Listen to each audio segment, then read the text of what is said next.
अस्सलामुअलैकुम वरहमतुल्लाहि वबरकातुहू। उम्मीद है कि आप सब खैरियत से होंगे।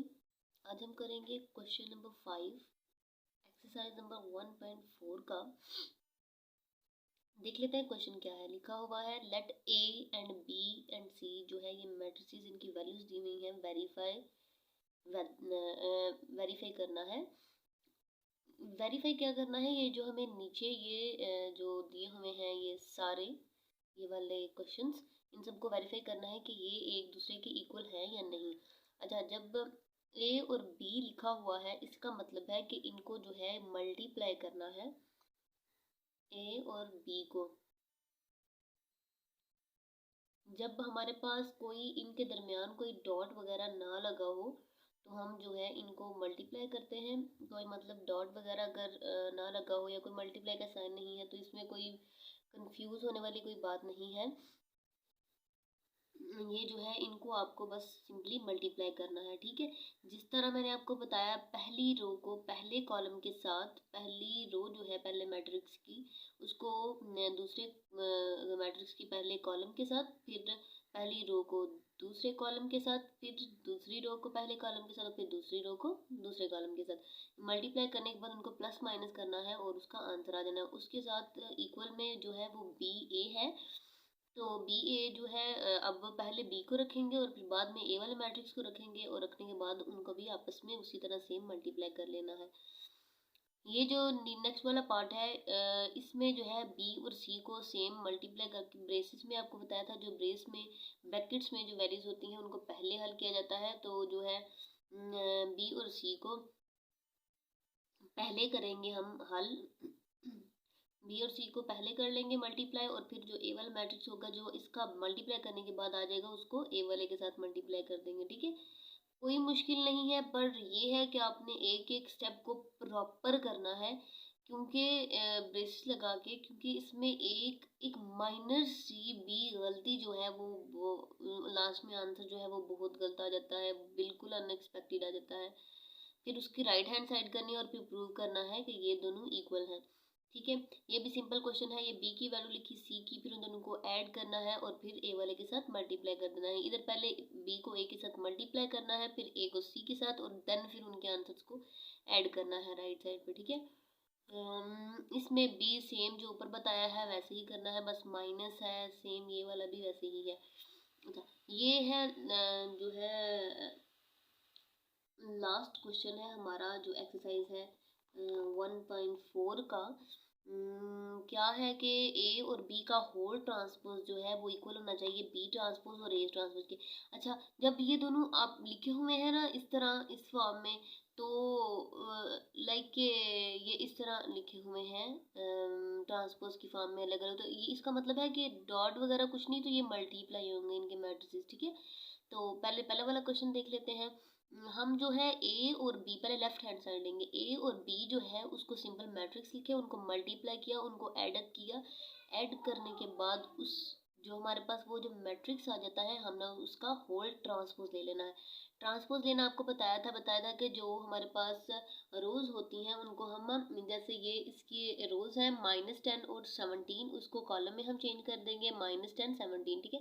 ये सेकंड वाली रो 2 और 4 है, रो है, और उसको सेकंड कॉलम में चेंज कर देंगे, ठीक है। इसी तरह इसको कर लेना है।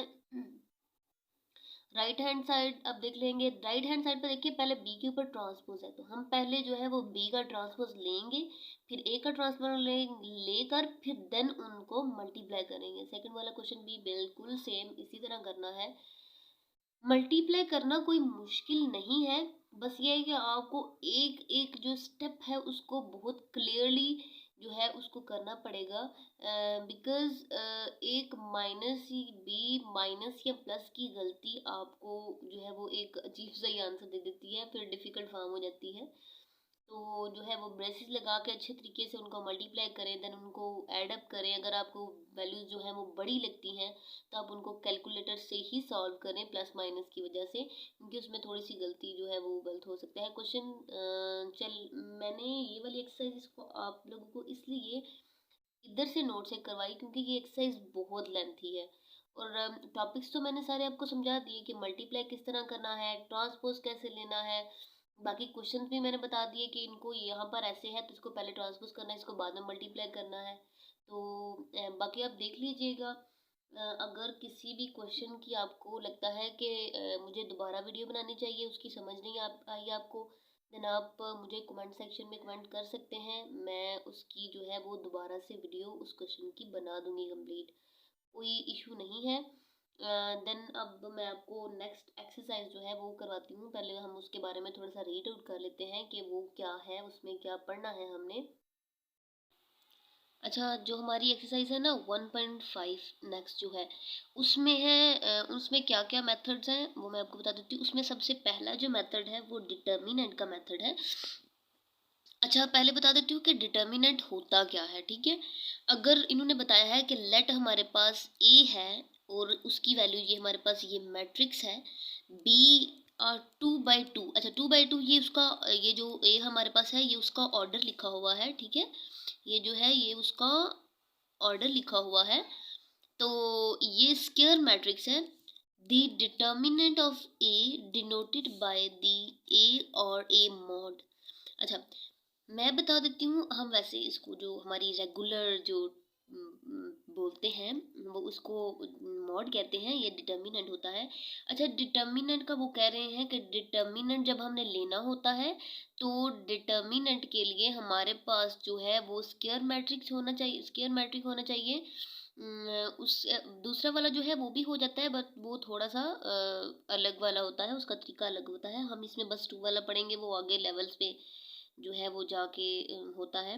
यहाँ पर हम 2/2 वाला ही स्क्वायर मैट्रिक्स का ही पढ़ेंगे और डिटर्मिनेंट, ठीक है।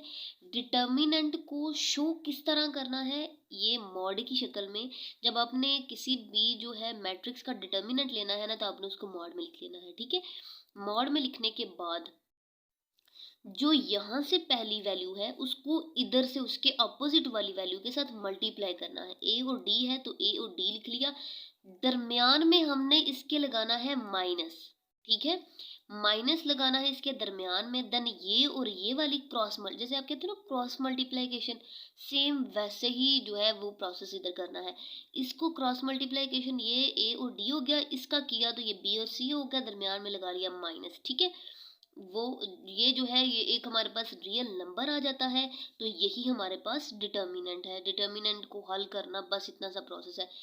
यही भी उन्होंने एक एग्जांपल वो ही दी है। डिटर्मिनेंट बी एक जो है वो लिया है मैट्रिक्स, और मैट्रिक्स को फिर डिटर्मिनेंट पे लिख लिया और फिर इन दोनों को मल्टीप्लाई किया। 3 1 3 माइनस -2 1 माइनस प्लस माइनस, और ये -2 1 लिखा, लेकिन हमारे पास दरम्यान में क्या था माइनस, तो माइनस माइनस को प्लस कर दिया, ठीक है। वो पॉजिटिव हो गया तो 3 + 2 5, ये हमारे पास डिटर्मिनेंट का आंसर आ गया, ठीक है। पहले हम इसके क्वेश्चन देख लेते हैं, नेक्स्ट फिर अगले वाला समझाऊंगी कि अगला जो है वो क्या है और कैसे करना है, ठीक है। क्वेश्चन पहला देखते हैं।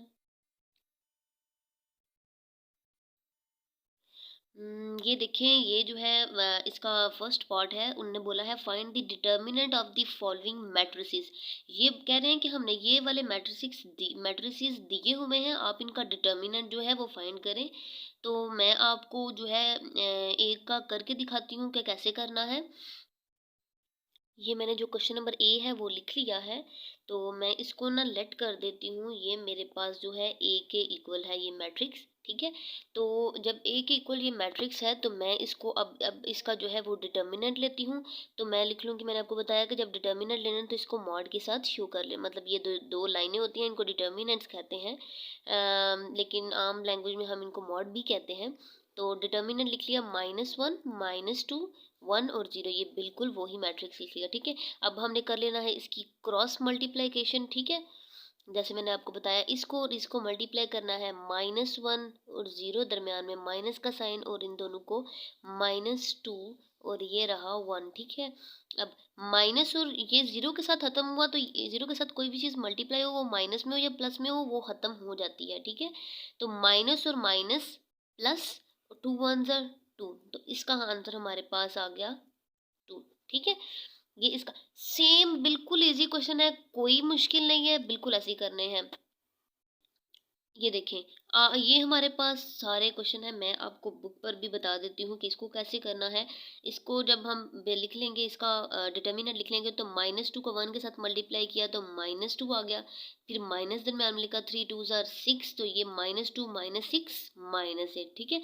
ये वाला ऐसे हो जाएगा 3 2 ज़ार 6 माइनस 3 2 ज़ार 6, तो ये 0 आ जाएगा, ठीक है। डी लिखा, ये डी वाला एक क्वेश्चन है हमारे पास, ये पार्ट। तो 3 4 ज़ार 12 और -2 1 ज़ार 2 एंड देन ये अगर 10, इसका 10 आंसर आ जाएगा, ठीक। डिटर्मिनेंट मुश्किल नहीं है, बस उसको एक दफ़ा समझ आ जाए तो वो हमारे लिए मुश्किल नहीं होता। देन नेक्स्ट जो पार्ट है वो हमारे, मैं उसकी पहले आपको डेफिनेशन बताती हूँ कि क्या है। पहले क्वेश्चन देख लेते हैं। ये देखिए, ये जो सेकंड पार्ट है वो कह रहे हैं find which of the following matrices are singular और नॉन सिंगुलर, ठीक है। कहते हैं कि बताएं कि ये जो हमने मैट्रिसेस दिए हैं इनमें से कौन सा सिंगुलर है और कौन सा नॉन सिंगुलर है। अच्छा, ये बताने के लिए सबसे पहले कि हमें पता होना चाहिए कि सिंगुलर क्या है और नॉन सिंगुलर क्या है। अब आप कह रहे होंगे कि मैम तो बता नहीं रही, तो हमें कैसे पता चलेगा कि सिंगुलर और नॉन सिंगुलर क्या है। परेशान नहीं होना, मैं बता रही हूँ आपको, मैं बताती हूँ कि सिंगुलर और नॉन सिंगुलर क्या होता है। पहले उसकी डेफिनेशन देख लेते हैं। अच्छा, ये देखिए, ये मैं सिंगुलर की डेफिनेशन है।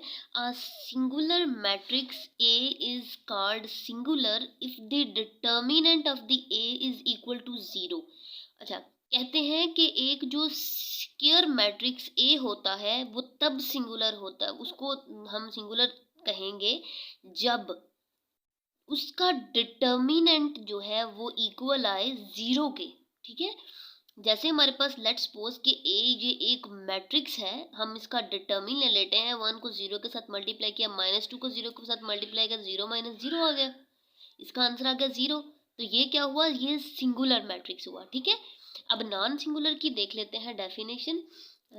Non singular, a matrix A is called a non-singular if the determinant of the A is not equal to A mod does not equal to 0, ठीक है। इसका मतलब ये है कि एक ऐसा मैट्रिक्स हमारे पास स्क्वायर मैट्रिक्स हो, उसको हम नॉन सिंगुलर तब कहेंगे जब उसका डिटर्मिनेंट जो है वो 0 के इक्वल ना आए। जैसे ये है तो इसको 2 1 ज़र 2 किया, -1 0 0, तो ये क्या आ गया 2, इसका डज नॉट इक्वल टू 0 है। ये जो सिंगुलर है वो 0 के इक्वल हो और जो नॉन सिंगुलर है वो डज नॉट इक्वल टू 0, ठीक है। मुझे लगता है समझ आ गई होगी, कोई मुश्किल नहीं था। तो देन क्वेश्चंस पे चलते हैं। अच्छा, for which of the following matrices are singular और नॉन सिंगुलर, ठीक है। अब हम जो है इनको मल्टीप्लाई करके देख लेते हैं। 4 3 आर 12 एंड 6 2 आर 12, ये तो सेम सेम आ गया। तो इसका निकाला 12 -12 किया, इक्वल आ गया हमारे पास 0 के। तो ये क्या हो गया हमारे पास सिंगुलर मैट्रिक्स, ठीक है। ये हो गया सिंगुलर मैट्रिक्स। फिर उसके बाद 4 2 ज़ार 8 और 3 1 ज़ार 3, तो 8 इधर आ जाएगा 8 -3, 8 -3 निकाला तो बाकी रह गया 5। तो ये जो है डज नॉट इक्वल टू 0 है, तो ये होगा हमारे पास नॉन सिंगुलर, ठीक है। उसके बाद ये 7 5 ज़ार 35 एंड 35 लगाया और 35 माइनस 9 3 ज़ार 27, तो 35 -27, तो ये माइनस था तो माइनस माइनस प्लस हो, माइनस माइनस ये इधर से प्लस हो जाता है। तो जब हम इन दोनों को ऐड करेंगे तो वो कभी भी 0 के इक्वल नहीं आएगा, तो ये भी हमारे पास जो है नॉन सिंगुलर होगा। उसके बाद 5 4 ज़ार 20 और यहाँ पर आ गया 20 माइनस और ये माइनस माइनस प्लस हो गया, और 10 2 ज़ार 20, तो ये भी 20 आ गया, तो ये दोनों कैंसिल हो जाएंगे, ये 0 आ जाएगा, ये आ जाएगा सिंगुलर। मुझे लगता है कि आपको सिंगुलर और नॉन सिंगुलर की डेफिनेशंस और उनके क्वेश्चन समझ आ गए होंगे।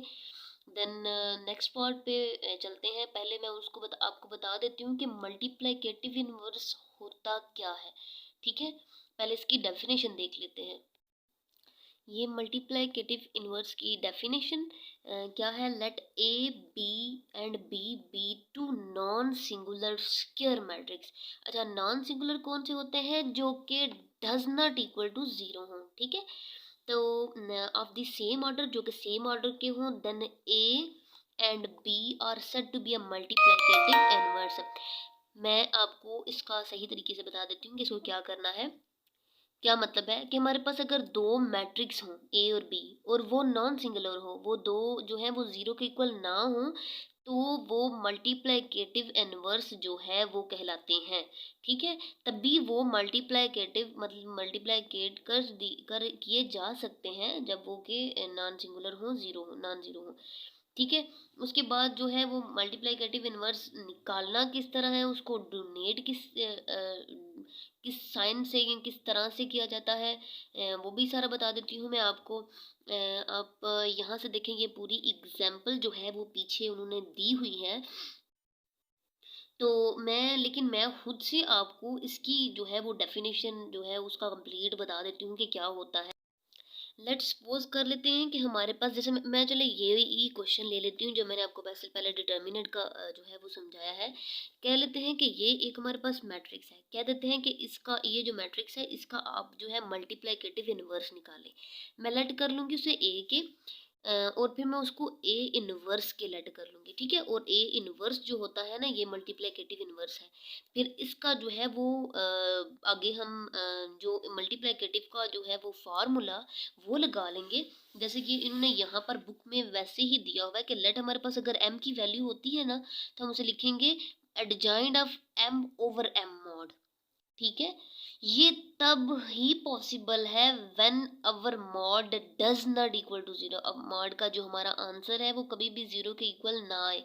अगर जीरो के इक्वल आ जाता है देन हम वहीं पे इस क्वेश्चन को स्टॉप कर देते हैं, आगे प्रोसेसिंग नहीं करते।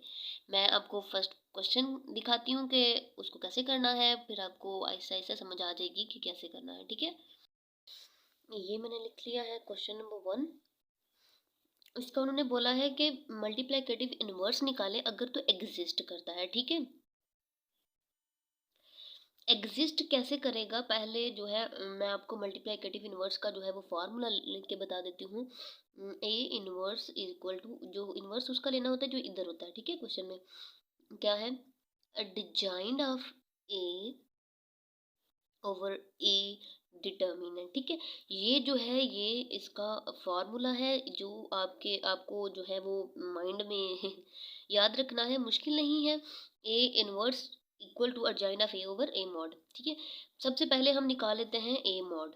ए मॉड इक्वल टू -1 2 3 और 0, ठीक है। इसको इसके साथ मल्टीप्लाई किया, जीरो के साथ जिसको मल्टीप्लाई करो वो जीरो आ जाता है। 2 और 3 को, 3 2 6 -6 आ जाएगा, तो इसका आ गया -6 does not equal to zero है। इसका मतलब है कि मल्टीप्लिकेटिव इनवर्स जो है एग्जिस्ट करता है, ठीक है।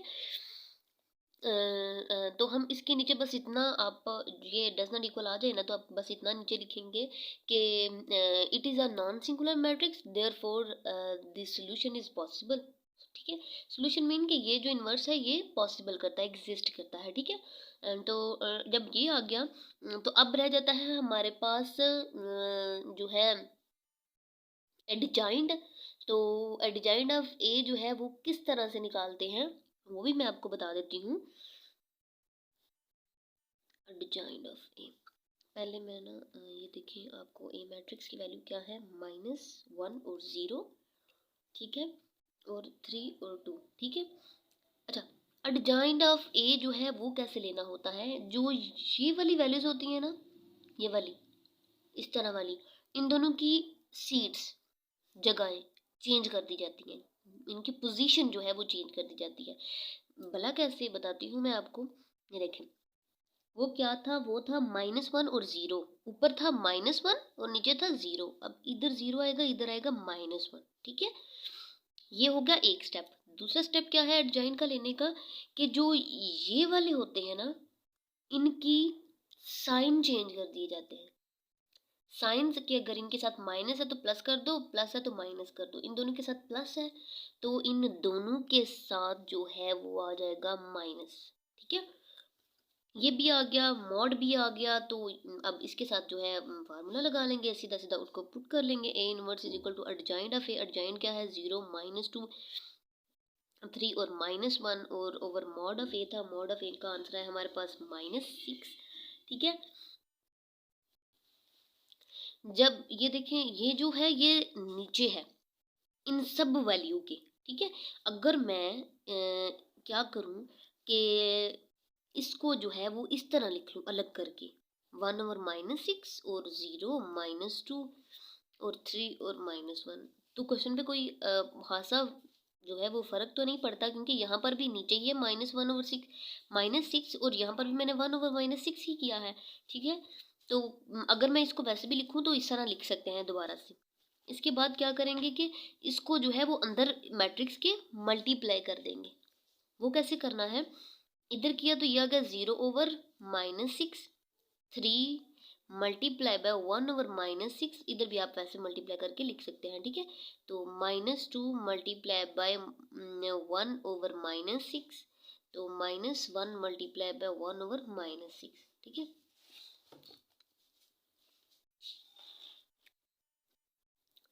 0 के नीचे कोई बी डिजिट हो वो 0 बन जाता है।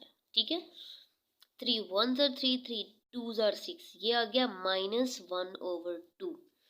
2 1s are 2, 2 3s are 6, minus और माइनस हो गया कैंसिल 1/3।